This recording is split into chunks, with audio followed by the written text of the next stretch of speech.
Jason, who is the president of the Locke Foundation and the person who's really in charge of putting together the poll.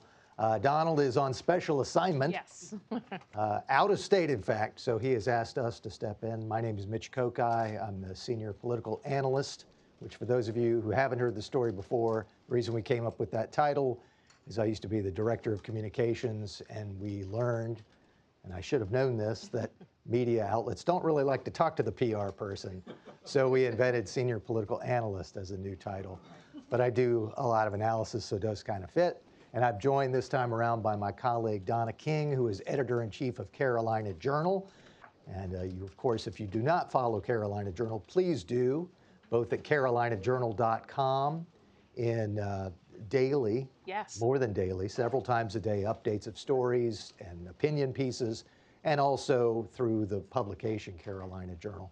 And Donna will offer some excellent expert analysis on what we have found from the latest Civitas poll, which took place after the election. We'll mention here that this is a survey that took place November 12th through the 14th. 600 people, has a margin of error of plus or minus just under 4 percentage points. It was conducted with known registered voters who were interviewed via live phones, SMS, which I remember the first few times I saw this, I thought, what the heck is that? And then someone told me it's a text. It's text okay, message, yep. Text message, and email invitation. It was weighted to a likely 2022 general election voter universe. Before we move on, one brief caveat about our results. Our survey pretty much hits exactly how people voted in the Bud Beasley race. And we also hit the demographics of the voting population in the 2022 race pretty closely in terms of male-female breakdown, ideological breakdown, racial breakdown. One area in which we are skewed a bit was in early voting versus mail-in balloting versus election day voting. Our survey is skewed more toward election day voting. Don't know that that has any impact on what we find otherwise, but you can keep that in the back of your mind that our survey does have a bias to some extent toward election day voting rather than the early voting, which was the majority this time around. Okay, so let's go ahead and move on to what we found. Oops, back one. All right, so we're going to start, and I'll leap over here to this side. To the right direction, wrong track question. This is something we ask pretty much every time. And the last time around, you look at 32% thinking we're moving in the right direction and think, wow, that sounds pretty bad. Last time around, it was 22%. So there's actually been a pretty good rebound, although people are still thinking that we're not really moving in the right direction. 32% right direction, 63% wrong track. I'll get Donna's assessment in just a moment, but one thing I note when you look at the numbers underneath, and it's going to be hard to see for most of you sitting out there, but if you kind of look at where the numbers are darkest, that's where the number is highest for a particular category. The folks who think things are still on a wrong track, very heavily Republicans, conservatives, Trump 20 voters. Those who think it's a little bit more on the right track, Democrats 60%, liberals 67%. One reason for that could be that people saw how the elections turned out, and if you were a liberal or a Democrat, well, not as bad as we had heard in the past few weeks about how things might turn out. Republicans and conservatives still very much think we're on the wrong track. Don? Sure. I think one thing that was interesting to me, because I have children in the college age demographic, you see many more 18 to 34 saying wrong track. So 69% in that younger demographic said wrong track. And I think what we're seeing there is people who are trying to regroup after school shutdowns, people who are trying to get out there and find a job, maybe start a business or buy a house.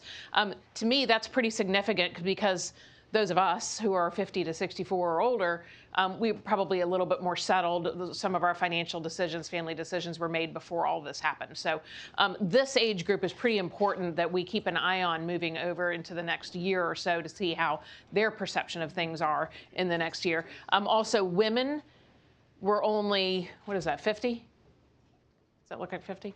50%? 50% wrong track, 34% right direction, and then the difference would be people who, aren't sure either way. So women were less likely to think wrong track. Men were more likely to think wrong track, 66% for men. So I'm watching closely this age because to me, those are the folks that are going to be starting businesses. They're going to be holding our economic next decade in their hands. So I'm really watching to see what they say. All right, so we told you that the results for Republican Ted Budd versus Democrat Sherry Beasley in the U.S. Senate race, the marquee matchup this time around, this poll pretty much pegged it 50.7% for Ted Budd, 47.1% for Sherry Beasley. One thing our pollsters from Signal noted is the direction of unaffiliated voters and the degree to which they broke toward Ted Budd. Also, you'll see from the headline they put on the slide for us that Budd prevails on the gender and education gaps and commanded stronger partisan support. So looking at the gender gap, yes, there's still a gender gap with more women voting for Democrats, more men for Republicans, but the gap was stronger in Budd's favor than the gap was for Sherry Beasley among women. And you see similar things in terms of the education gap and how the partisans came out. More Republicans went for Budd than Democrats for Beasley. Sure. And again, 46% of that group and the younger group we were just talking about voted for Ted Budd, Sherry Beasley. So this is actually much closer than I thought it might be, considering how badly they thought the direction of the government, of the nation and the state had been going. So one of the other points that I noticed in this, Libertarian Shannon Bray, Green Party candidate Matthew Hoh, in this poll ended up, when they said who they voted for, was actually, right around 2% total. So maybe if they actually voted how they say they did now, it could have impacted this race, probably not. And you may remember earlier in the year, there was a lot of debate back and forth about adding the Green Party to the ballot. State Board of Elections was opposed to it. Libertarian Shannon Bray was already on, but they didn't have that much influence on the way it came out. They didn't end up making the difference. Right, exactly. All right, now this is going to be a little bit hard to read from the audience, but one of the things that the pollsters did was also ask people who voted for both Ted Budd and Sherry Beasley, why? Why did you vote for them? This is and we got an interesting, I'm going to let Donna tell you some of the things that she found that were interesting and what people actually said, but if you look at the words, here are the ones that are green are positive reasons why people voted for Ted Budd, red, reasons that people did not want Sherry Beasley. And then we'll just give you a sense of the next one. Oops. Oh, here, I'm probably in the way. There we go. Why did you vote for Sherry Beasley? Once again, the green would be why people voted for Sherry Beasley supporting her. The red, why they didn't like Ted Budd in this case. And I could flip back and forth while you talk. So what this tells you, and actually it's a really good way to illustrate this, you see more green for Sherry Beasley and more red for Ted Budd. That means that this was more of a vote against Democrats and against Sherry Beasley than it was for Ted Budd. But then it was pretty close. In most cases, what I saw is we got a chance to read. In this poll, people were allowed to put down a real answer verbatim, what they thought. And what, in reading through them, I found is that more people said that they liked Ted Budd, not necessarily because he was a Republican, but because he was conservative. They focused heavily on crime and some of those messages that they were putting out. They were talking a lot about what they thought Democrats were currently, what their policies were currently doing to the country, whether it's in education or the economy. So there was more of that discussion on the Ted Budd side about their unhappiness with the direction of the country and what's happening in Congress, in the Senate, and the House. When you see Beasley, a lot of what they focused on in terms of positives was anti-Donald Trump. So there was a lot of people who said, I voted for Sherry Beasley because I don't like Donald Trump, and he endorsed Ted Budd. So that was a lot of what we saw. But this word qualified popped up a lot in their answers for those who voted for Sherry Beasley. They felt like she was qualified because she served as the Chief Justice of the Supreme Court. So whether you agree with it or not, I think that means that it was important to those who decided to cast their ballot for her is the quality of the candidate. That's coming up more and more, is what the perceived qualifications are of the candidate was more important than maybe even I realized going into this election. Whether it's true or not, what they considered to be, the right resume. And it was interesting to note that the name Trump came up much more often, yes, among the people talking about voting for Beasley than it did for Budd. Yes, I didn't see it at all. In the reasons people voted for Ted Budd, I don't think I saw more than one or two that said it was because of Trump. Most of it was on issues, inflation, crime, and anti-Democrat in Congress. And especially interesting in his case, since one of the main reasons he won the primary election was touting himself as the Trump candidate, right, as opposed to his major competitor. What's the gray? Did they say what? I think they consider that kind of neutral. Okay. Okay. All right. Conservative on the other one, to me, is not neutral. That No. should be great. Yeah. Right, right. Yeah, it seems like it would be because it came up a lot in their individual answers. Okay. Budd, Beasley. Now let's move on. Also standard in the Civitas poll is to ask for approval and disapproval of both the president, whoever it may be at the time, and the governor, whoever it may be at the time. For President Biden, 42% approval, 54% disapproval. Still underwater for him, but it's improvement. He actually goes up by a few points from the last time that we did this shortly before the election. You might remember our last poll came out shortly before the election. We went to the field right as early voting was starting, the first few days of early voting. At that point, I believe President Biden was at about 38%. He was 38, yeah. Now up to 42%. Still underwater, but certainly a positive sign for him.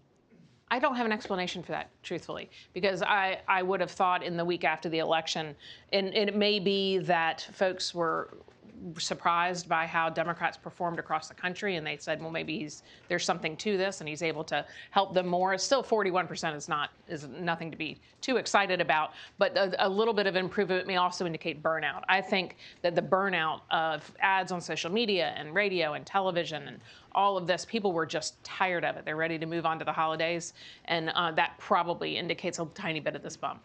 And there probably is some link between that and the change in right track, wrong track, too. If you think that things are now moving in the right direction and you didn't before, you might also say, well, I've got to give at least some of the credit to that to President Biden, whether you can pinpoint why or not. Or it could be Cooper.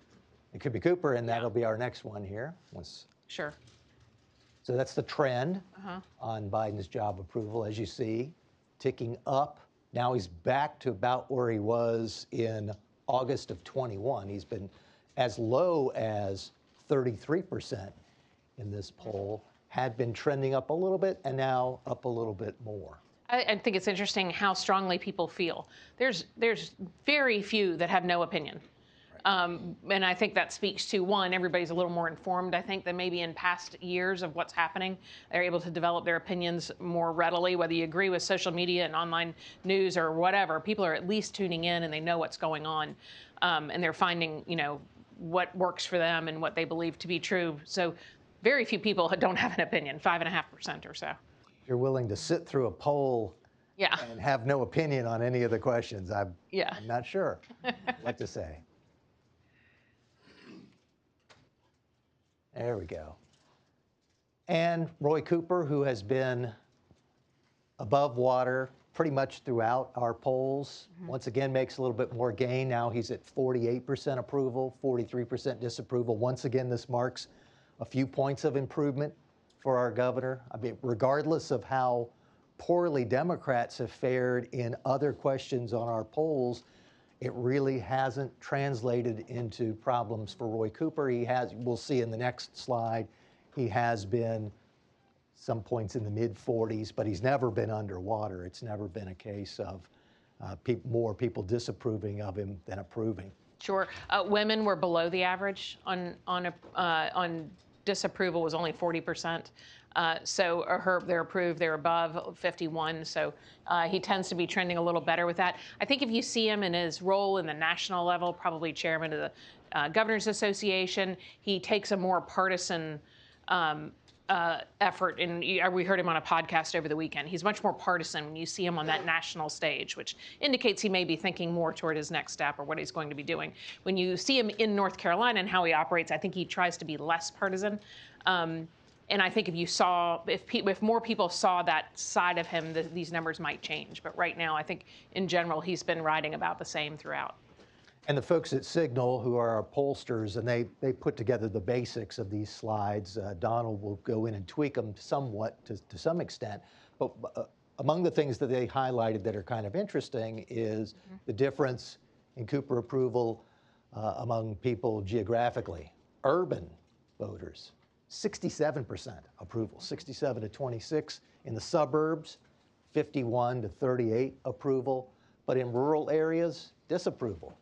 55 disapprove to 36 approve.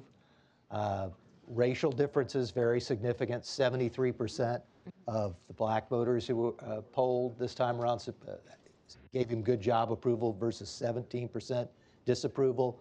Among whites, I think it's 50. That looks like 50 to 41. So 50 disapproval.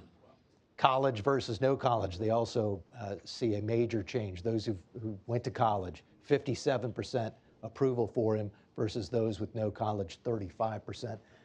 I don't know if that has to do with policies or just the different ways that the parties break down, but that's an interesting, significant difference.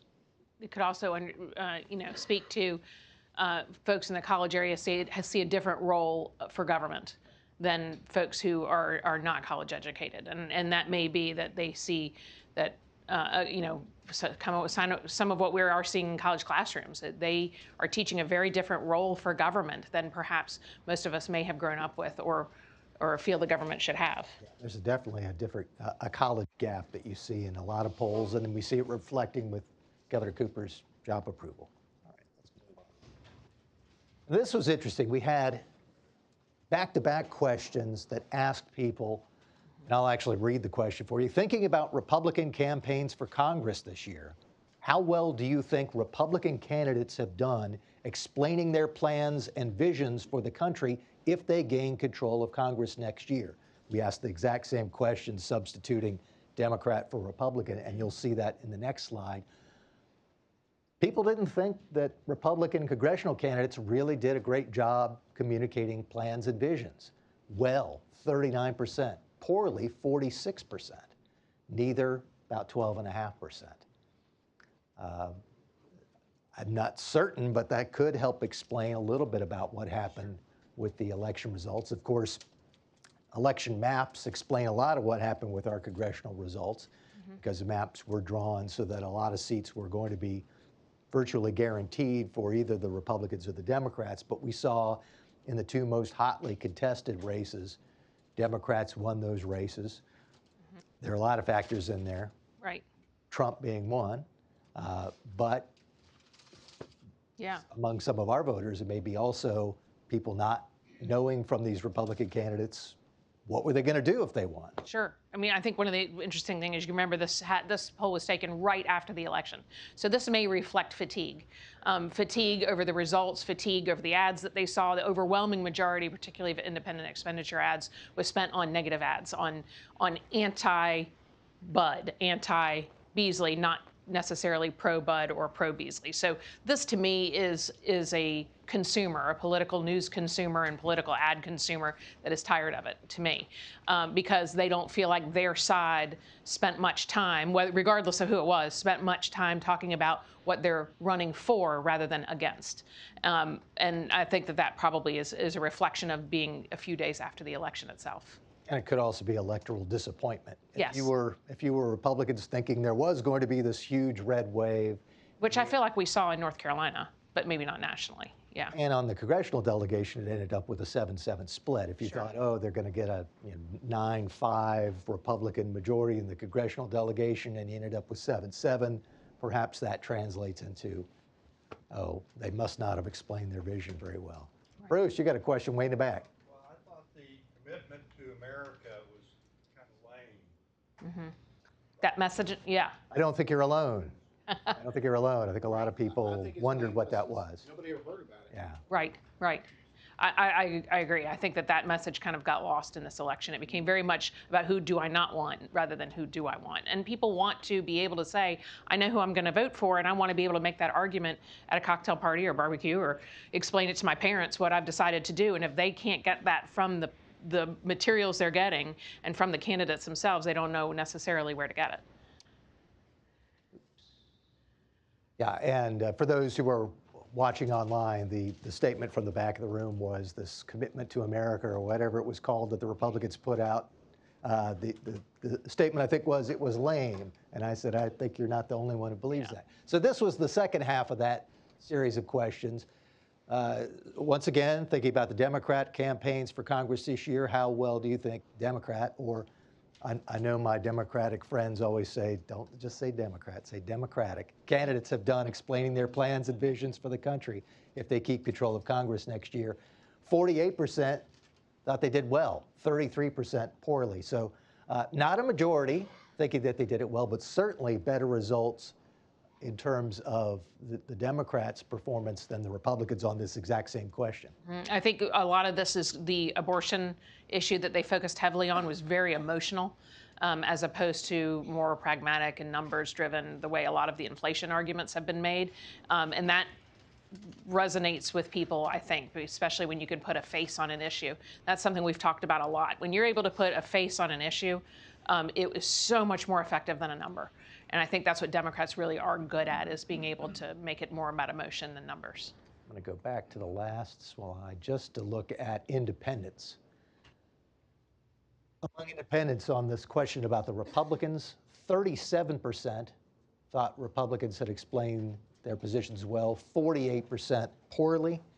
If you look at the Democrats, it was 45% of independent or unaffiliated voters thought that Democrats had explained their positions well, 31% poorly. One thing that was interesting also about this, again, back to this podcast that Governor Cooper had last weekend, one of the things he said was the problem for Democrats in that he told CBS that he felt like Democrats did not do a good job, that Democrats were not good at arguing their positions and were not good at explaining what they did well at the federal level, and that he wanted to really focus on that as a chairman of the Democratic Governors Association going into 2024. So, he also said that yeah, Joe Biden's doing a fantastic job. Yeah, he said fantastic job, fantastic president, fantastic job. He's just not doing a good job explaining what he does. And so, you know, I think a lot of people were like, please explain it. but he saw it the opposite of what we're seeing our numbers. So I'll be curious to see theirs.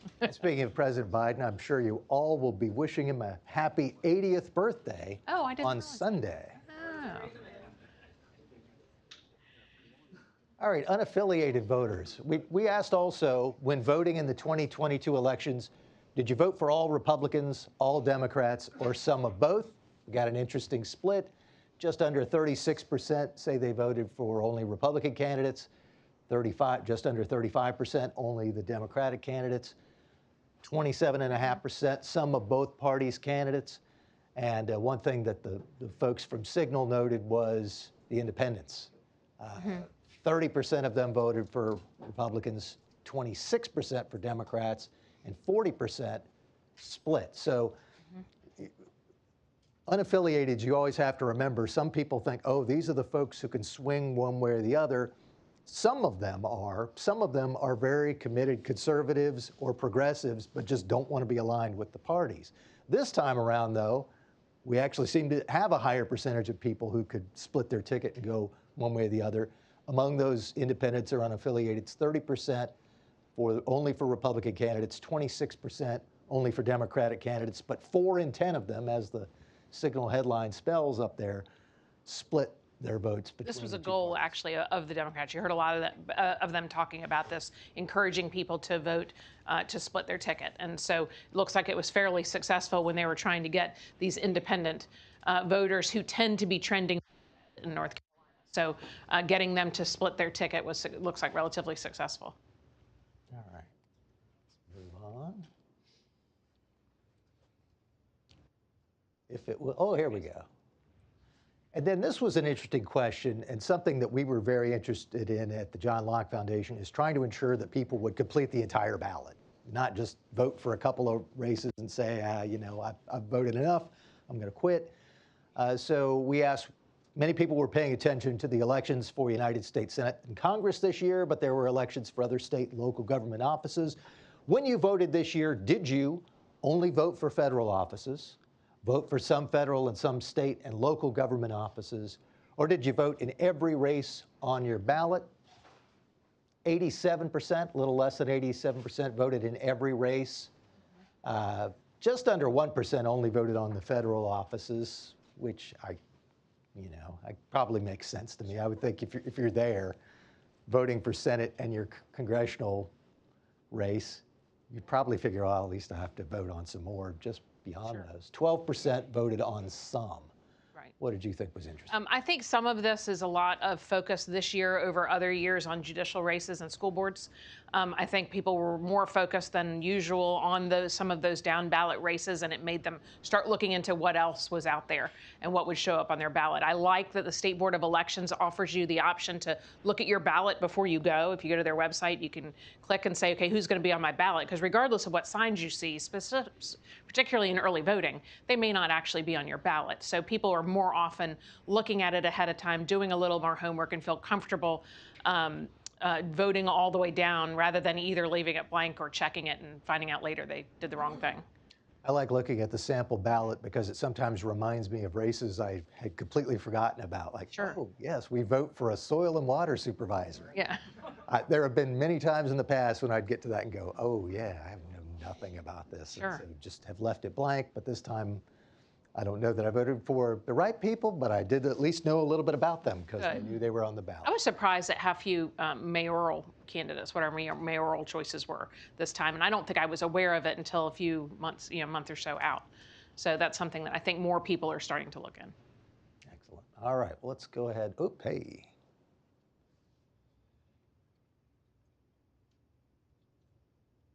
All right, so we also asked which of the following was the most important issue for you when you voted. And if you saw our last poll, this shouldn't surprise you because the numbers are about exactly equal to what they were before. The economy, we're looking at that as the top issue. Almost a third of voters saying the economy was their big issue. Abortion was number 2 at 18%. But then if you looked at inflation and added that into the economy, those two together, well over 44, something like 45%. Then you see healthcare, the environment, crime, guns, energy, foreign policy, and some people were unsure. They just wanted to vote. Sure. Sure. Well, in the last few weeks before the election, I think we heard a lot. Democrats started focusing on the threat to democracy. Republicans started adding in the issue of crime. In the last few weeks, right before the election, you maybe started to see that popping up as a secondary campaign issue to inflation and economy and the abortion. I don't think that was real effective. Maybe it should have started earlier for both of them because crime became one of the major reasons people said they voted, for example, Ted Budd. When we polled them, why did you vote how you voted, crime came up a lot, but it's only down here around 6% or so. So those secondary issues maybe needed to start around, September, October, or September, August, rather than coming in here at the end of the campaign. And the difference between the Carolina blue bar and the black bar is what people said in October versus what they said in this poll. So we see a slight uptick in economy, pretty significant jump on that abortion number from 18% up to 25%. But I also wonder whether any of that is based on the impact of election day voters versus early voters. Because we mentioned, remember at the very beginning, our survey was skewed more heavily toward election day voters. I don't know if that would have anything to do with it or not, perhaps. Or perhaps the messaging got to people, because we know that that was a huge piece of Democrats' messaging in the closing days of the campaign was, you know, you want to protect your reproductive rights, vote for Democrats or vote against Republicans. So perhaps that had an impact. Mitch, question, did immigration not scratch at any of that? You know, Obviously, that's been an issue that Sure. pivots in and out over the last 4 years, depending. It was not. Bullhorn is, but I don't see. Yeah. And I've not heard a lot about it. I mean, Sure. But at the beginning, his first campaign ads were from the border. Then he abandoned that. yeah, and I think immigration was just not one of the options that we put up here. I'm not sure why we chose not to this time, but, you know, probably came into some respecting crime. Yeah, we did do it a lot in the August poll-ish, and it always fell about middle of the pack. Would be what I would assume. Yeah, so yeah, in August it was about middle of the pack, and I think it started to become, started to morph into more of a crime fentanyl issue, and so folks who were worried about that were also worried about crime and fentanyl. Although I'm sure there'll be some people maybe in this room, and certainly outside of this room will see this will go, immigration was a huge issue, why didn't you poll it? Sure. I mean, all right, now let's move on to some non-election related items on the economy and housing. And if you were all revved up and thought everything was great from what we've said before, now we're going to disappoint you even more, because people did not have a great sense of where things were going, either on the economy in general or particularly in the area of housing. So we asked, how would you describe the current state of the American economy? And once again, you have the Carolina blue bar is what people said in October.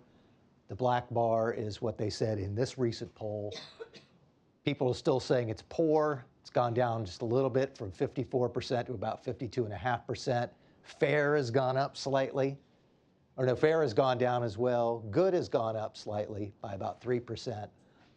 Great, still no one thinks it's great. If you're in that 1% who thinks it's great, you are an eternal optimist. I want to meet with you to get myself all fired up in the morning.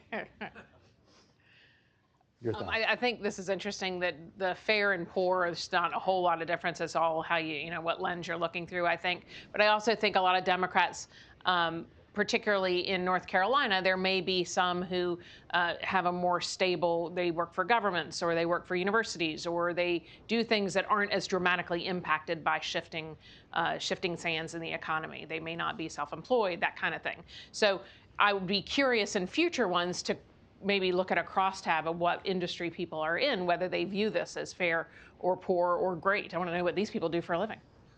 The age difference was interesting too. The groups that had the worst opinion of the economy were the 35 to 49s and 50 to 64s. If you were 65 plus, you didn't think the economy was doing great, but you had a better opinion of it than people 35 to 49. And then folks who were in the youngest adult group, 18 to 34, they were the ones who were most optimistic. 41% of them saying fair, 46% poor. Yeah, well, you know, they're, well, I mean, they're the ones that are going to be they're the paying our worst on the bills direction. later Yeah, on, so. they're the worst on the direction of the country, but still saying it's fair. I think they're just not out of school yet. We'll find out. Well, there's certainly some We'll of them find out. who are still living with mom and dad. Yeah, I got one of those. Okay, let's go to this next one here. Maybe. Oh, I'm still in the way, I think. No, I think. Oh, there we go. Oh, hey, we jumped over one.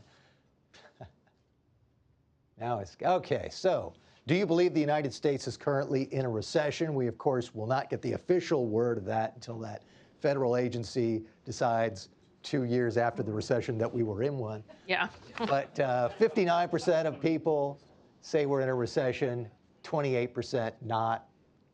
Probably not terribly surprising. I think No. we've asked that in the past, and people said a similar thing, that they thought we were already in a recession. We've seen those indicators that are talked about with the 2 consecutive quarters of negative growth being a sign of a recession.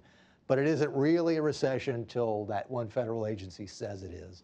But most people say we're already in one. Probably not much more needs to be said about that.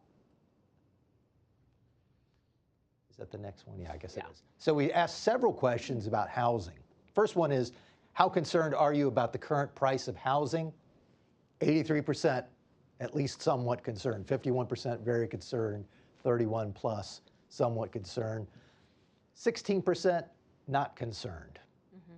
I mean, again, this 60% for those 18 to 34, fixed 30-year fixed interest rate right now is about 7%. So, you know, if you were fortunate enough to be doing this when it was even like 2.5%, 3.5% a few years ago, this seems horrific.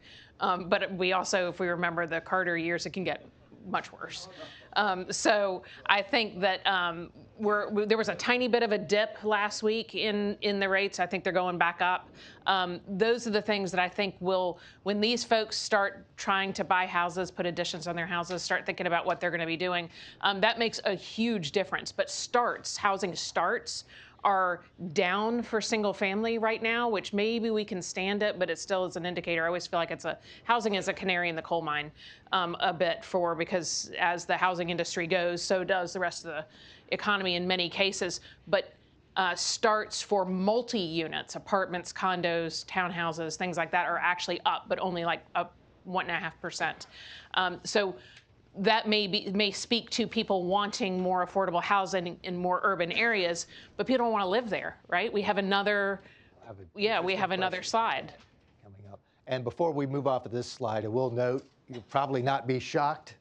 People with lower incomes were the most concerned about this. 86% of the very concerned for people under $50,000 in income. From $50,000 to $100,000, it just dipped to 85%.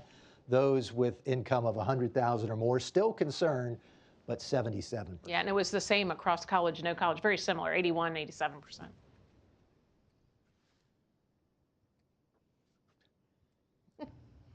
Oh, there we go. All right.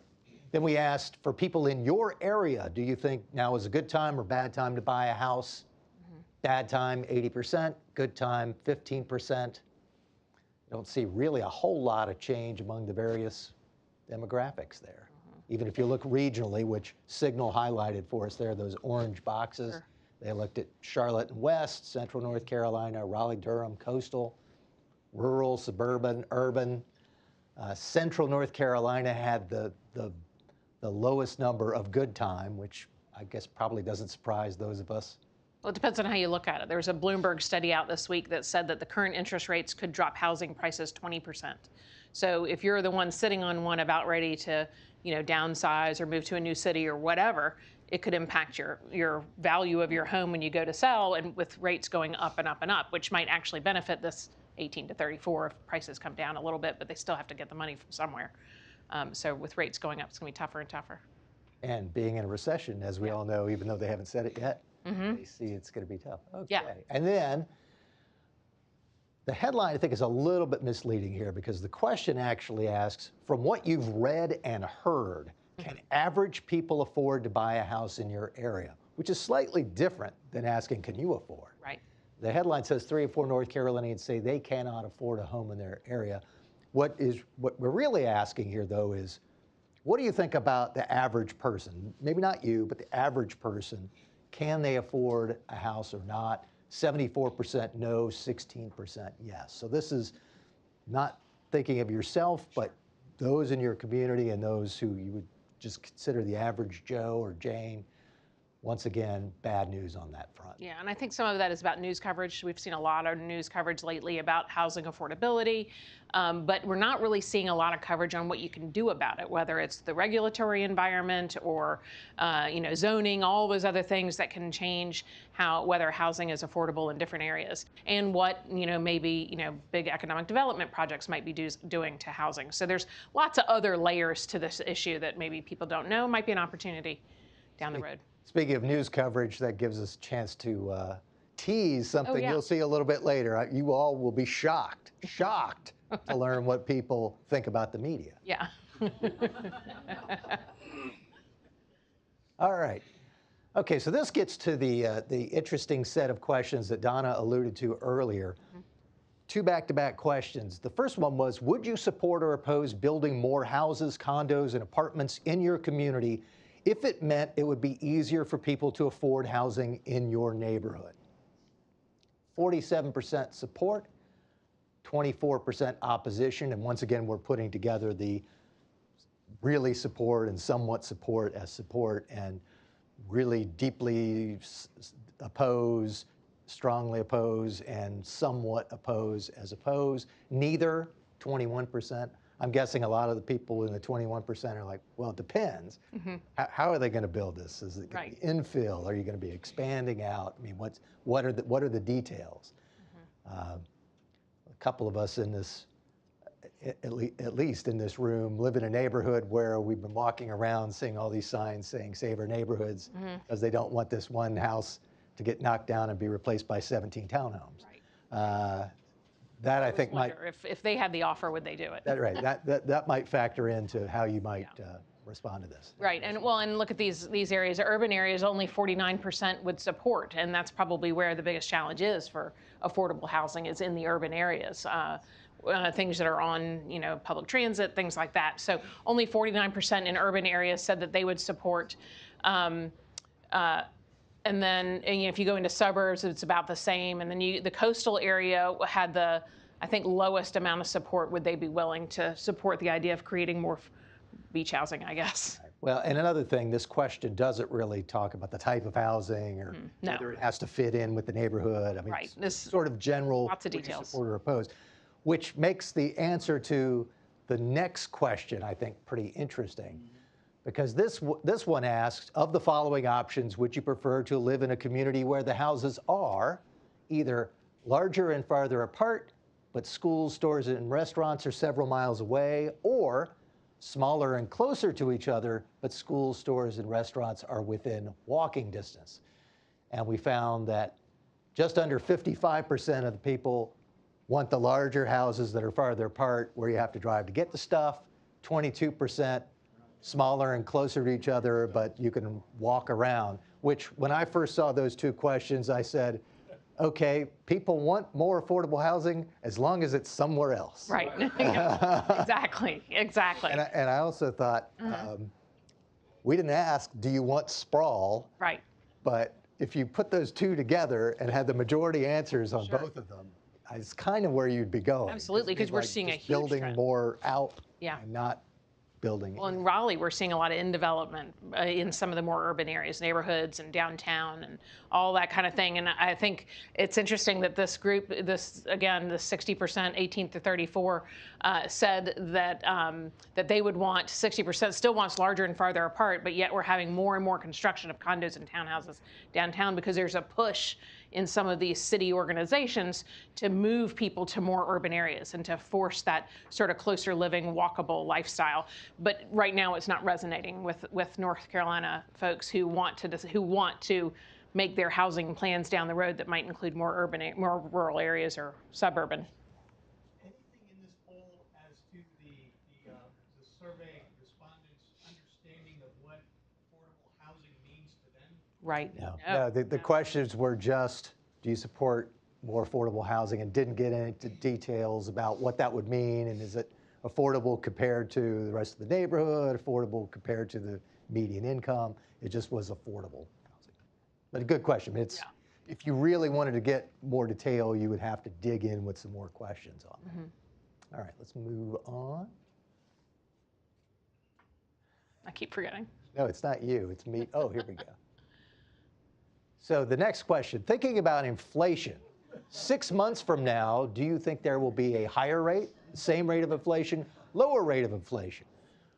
44% of those surveyed think we'll have a higher rate of inflation 6 months from now, 19% same rate, 26% lower rate. So a little over a quarter of people think we're going to do something, or we have done something with the election that's going to affect inflation, but a plurality, and not too much less than a majority, think we're still going to have more inflation in 6 months than we do now. That poses an issue, particularly in the House for Congress.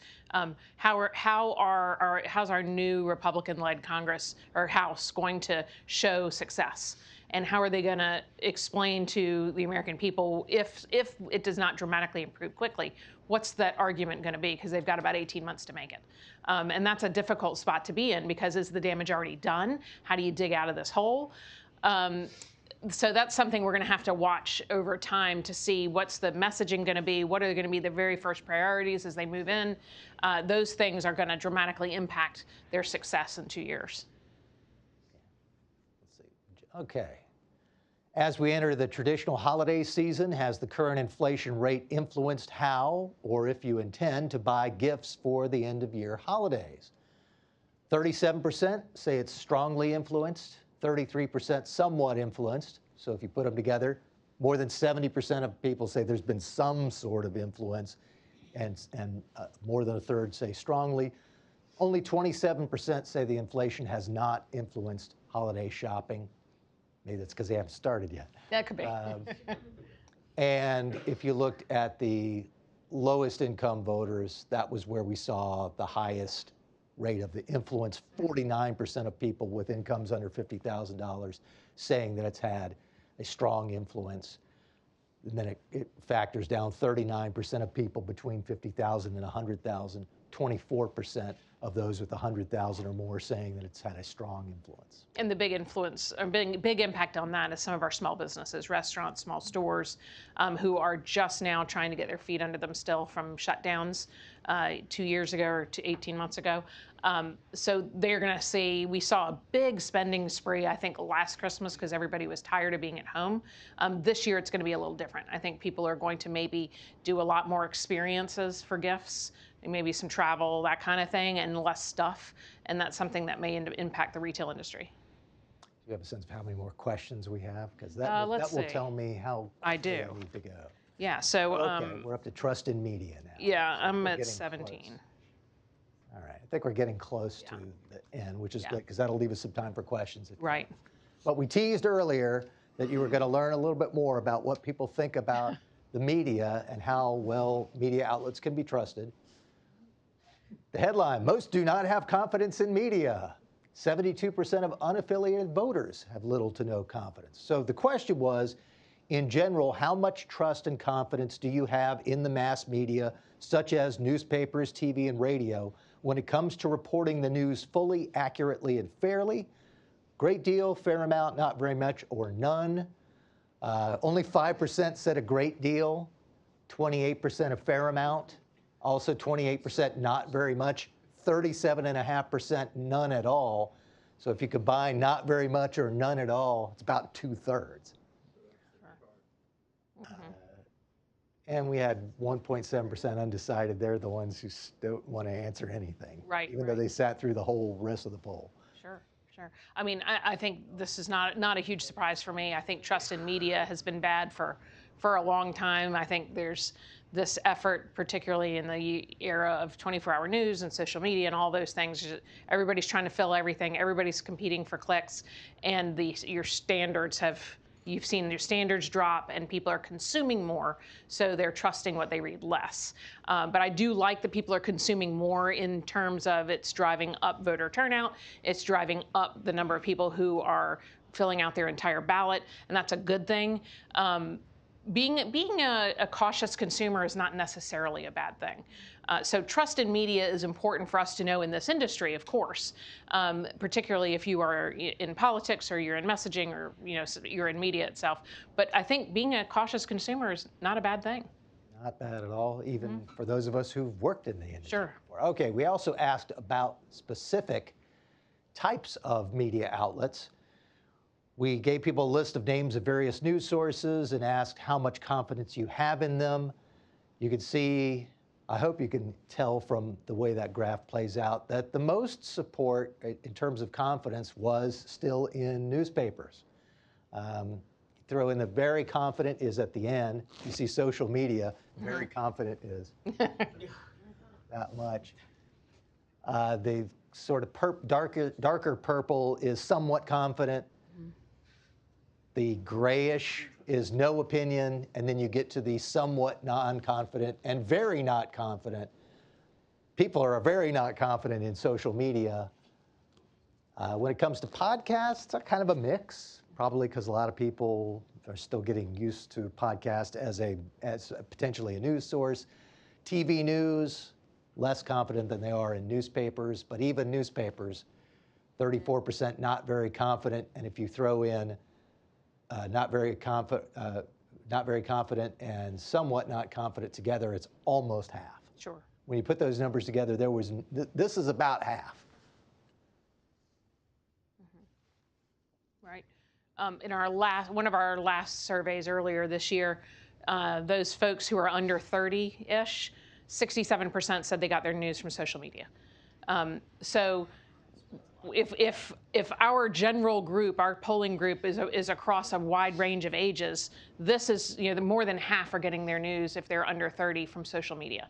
And I think they see it as original source. You remember that from school, that you go back to the original source? That's how they see it, rather than necessarily coming through the filter of whoever's on the other end of the phone. But that original source idea, I think, is why podcasts are becoming more popular and more trusted, because they're hearing the voice of the person who has the opinion, who's running for office, who wrote the book, who whatever. So to me, I love that this is gaining ground in terms of use, and because it's longer form. A lot of times you've got the person who did the poll, wrote the book, running for office, whatever, on the other end of the microphone. So that is almost replacing newspapers and books to some degree in how people consume news, because it's longer and you're getting original source. This is definitely not. So having this age group start to migrate into podcasts is probably not a bad thing, and something we should be thinking about as a media organization. I have a comment on that. Yeah. Most of those sources are not self-selected. Right. Podcast Yes, that's true. Your audience is self-selecting who they want to Yes. listen to. So they're going to trust that source a little more than what's shown to them through the newspaper, television, or social media channel. That's an excellent point, because this is all an algorithm that they don't control. Right. Especially TikTok. Right. But I mean, I have a 15, 16-year-old daughter, and she gets everything through TikTok, and it just makes me nuts. But they don't, but you're right. They're actually shopping off of a digital shelf, and they're deciding what they want to see. And so having it forced to them by an algorithm is much more positive, I think, for a consumer experience. And then the flip side is also it contributes to more segmentation. I mean, Sure. Years ago, you used to watch TV, there were 3 channels. And so you were watching one of those 3, you probably read the one daily paper, or in some communities, the morning and the afternoon Raleigh paper. Times and News and Observer, yeah, I remember. And now fewer people are accessing the same material. Even the popular shows that we watch, there's some people who watch whatever's on Netflix or Amazon Prime. But I also think because of that, people are more aware, more cognizant of political messaging in fictional TV shows. Things that that sort of flew over our head for years and years. The younger consumers are very informed about what they're seeing and what they're selecting, and they're seeing that messaging showing up in The Crown and the series and Grey's Anatomy and whatever. They're seeing it all in there because they're more aware of it, and that's, I think, a positive. All right, let's see what we've got. And that was our heat map on the competence in the media sources. Probably not much more we need to say about that. We've covered it. All right, good. Well, we're at question and answer. We have a few minutes for them if you have any more questions for us. Back in the back, and then we'll go to Representative Stam. You commented about Twitter being viewed as a, quote, original source. They think it is, yeah. How did you ascertain that that's their perspective? Is that anecdotal? Sure. Or have you done surveys? And second is a comment, doesn't that speak more to our education system as to how to properly define original source? We did not poll that, how they viewed social media in this survey, but certainly something we should look at down the road. That's an anecdotal observation, I think, in my own experience, just being in news and being a parent and those things. But you're right, it absolutely speaks to the education system, because I think even my college student, teachers and professors are using Twitter as sources. When they go write papers, they're allowed to have in their bibliography Twitter. And they're allowed to have social media articles and columns. Two other. So the Twitter per se, the comments of a blue check individual, or is it say, an AP story that they're sourcing, or Sometimes it's an organization that has shared an article, but that blue check is powerful and can be used, is seen as an original source. Whether a PR person wrote it for the person or not, it's still seen as an original source. Yeah, and two other thoughts on Twitter and its role as a news source. One, we are seeing much more these days than we did 5 or more years ago of news stories that are basically, here's what people said on Twitter about X. Right. And so it's cross-pollination, that people are using what people have said on Twitter as the basis for a news story on what would be a somewhat traditional outlet. And then the second thing is, I will say that this is definitely true here in North Carolina, the hashtag NC poll and NCGA place, and I'm guessing it's true in other places as well. Twitter is a spot where news is broken in a lot of cases. People will, if they're sitting in a meeting and someone just said something important, first place it is Twitter. It's not in the story that comes out 45 minutes, an hour later on a website. Which is why Twitter ends up in articles, because that's often where it was broken. Can I do a 1-minute poll of this group? Yeah. Sure. Okay. You ready, everybody? Pretend that that you're your best friend who is a Democrat. You are a Democrat, a liberal. Everybody ready? That's who you are. How many of y'all are in favor of more crime? How many of you? Oh, there's a contrarian there. How many of y'all are in favor of more inflation? This is why the Republican message did not work. When you wanted to find an issue, it can't be an issue on which everybody is on the same side. Right. That's it. Yeah, I think it became a why do we have this more But than. they never answered why or what they do about it. Yeah, sure, and that's something to consider, because you assume everybody's against it. So why wouldn't it impact their voting habits? Yeah, no, it's a good point. I kind of disagree with that last issue, because I was at State with my wife, and we did early voting. Sure. And I'm a physician. We had some patients that we do, and I noticed many of the students voting lined up, and several of them I spoke with, and it was amazing to me, and it wasn't a poll, of course, how interested they are in what's going on in the country. But they're more interested in their kind of their own issues. I mean, Right. they talk about abortion. Inflation doesn't seem to bother them very much. And the issues that older people are more interested in, they don't seem to be interested in. And if you look at the nationwide polls right now with Gen Z and everything like that, there's a significant amount of influence on the election right now of these people. And these people are also, as they're getting older, they're not, perhaps when they get 30 or 35 years old, but in that range of 18 to 26, 27, they're really almost fanatical about how they vote. And I think that's something that the Republican Party does not really signify as a significant issue. Yeah, I agree with you. And expanding on that a little bit, I think that age group sees the role of government differently than maybe we do. I know free market, liberty perspective, we see government is better when it's not involved, when they're out of session. I think that age group, and it may be their college classes, it may be their parents, who knows, they see, in my experience, some of them see government as being some sort of parent arbiter of right and wrong and justice and all these other things. It's a very different role than how we grew up and how I see it. And then that's why the influence or the impact of their views on things like abortion rights and social justice and all that, they haven't quite gotten to the age yet where inflation matters. Their tuition has stayed the same price. They're probably able to still be employed if they're employed in maybe a service industry that's still struggling to keep labor.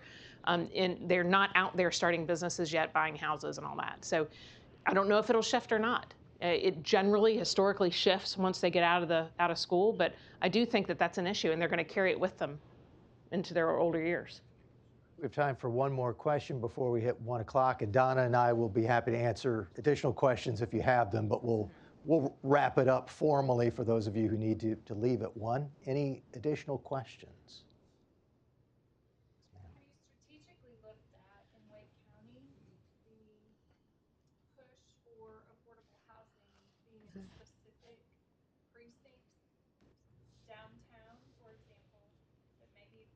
trend toward the Republican base.